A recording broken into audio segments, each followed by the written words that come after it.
CPM സംസ്ഥാന secretary MV ഗോവിന്ദനെതിരെ പടനയിച്ച TK Govindan തളിപ്പറമ്പിൽ അട്ടിമറി വിജയം.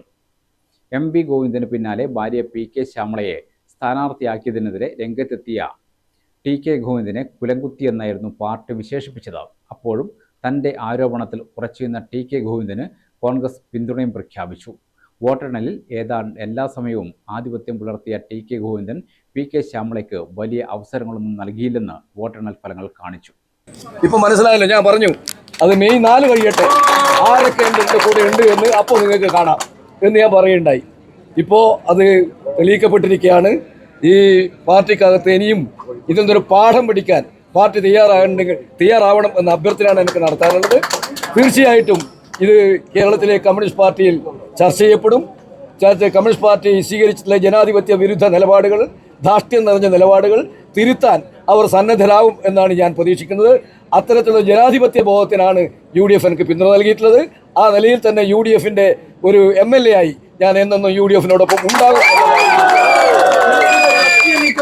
90,353 വോട്ടാണ് TK ഗോവിന്ദൻ സ്വന്തമാക്കിയത്. ഇതോടെ 12,627 വോട്ടിന്റെ വ്യക്തമായ ഭൂരിപക്ഷം അദ്ദേഹത്തിന് നേടാനായി. 77,726 വോട്ടുകൾ മാത്രമാണ് PK ശ്യാമളയ്ക്ക് ലഭിച്ചത്. BJP സ്ഥാനാർത്ഥി N ഹരിദാസിന് 15,903 വോട്ടും ലഭിച്ചു. മുൻ CPM കണ്ണൂർ ജില്ലാ കമ്മിറ്റി അംഗം TK ഗോവിന്ദൻ UDFന് വേണ്ടി മത്സരിച്ചു എന്നത് ഏറെ വിവാദങ്ങൾക്ക് വഴിവെച്ചിരുന്നു. CPM സംസ്ഥാന സെക്രട്ടറി MV ഗോവിന്ദന്റെ ഭാര്യ PK ശ്യാമളയെ CPM സ്ഥാനാർത്ഥിയെ തീരുമാനിച്ചതാണ് TK ഗോവിന്ദന്റെ പാർട്ടിയിൽ നിന്നുള്ള പുറത്തുപോകലിന് കാരണം. വിജയിച്ചില്ലെങ്കിൽ മറ്റൊരു TP ചന്ദ്രശേഖരൻ ആവർത്തിക്കുമെന്ന് അദ്ദേഹം പ്രചാരണത്തിനിടെ പറഞ്ഞത് ഏറെ ശ്രദ്ധ നേടി. ഒടുവിൽ TP ചന്ദ്രശേഖരന്റെ ഓർമ്മ ദിവസം നടന്നൊരു വോട്ടെണ്ണലിൽ പാർട്ടിയോട് കലഹിച്ച് പുറത്തുവന്ന TK ഗോവിന്ദൻ വിജയം സ്വന്തമാക്കി. പതിറ്റാണ്ടുകളായി ഇളകാതെ നിൽക്കുന്ന പാർട്ടി കോട്ട തന്നെയാണ് തളിപ്പറമ്പ്. ഏത് കൊടുങ്കാറ്റിലും കൂടെ നിൽക്കുമെന്ന് CPM ഉറച്ചു വിശ്വസിക്കുന്ന മണ്ഡലം. ആ വിശ്വാസത്തിന് മുകളിലാണ് TK ഗോവിന്ദൻ അസ്വസ്ഥത സൃഷ്ടിച്ചത്. PK ശ്യാമളയെ സ്ഥാനാർത്ഥിയാക്കിയതെന്ന് വിശദീകരിച്ചാണ് CPM ഈ വിഷയത്തെ പ്രതിരോധിച്ചത്. ബന്ധുത്വം ഉണ്ടായാലും ഇല്ലെങ്കിലും ഓരോ വ്യക്തിയും പാർട്ടിക്ക് നൽകുന്ന സംഭാവന, പ്രവർത്തനങ്ങൾ,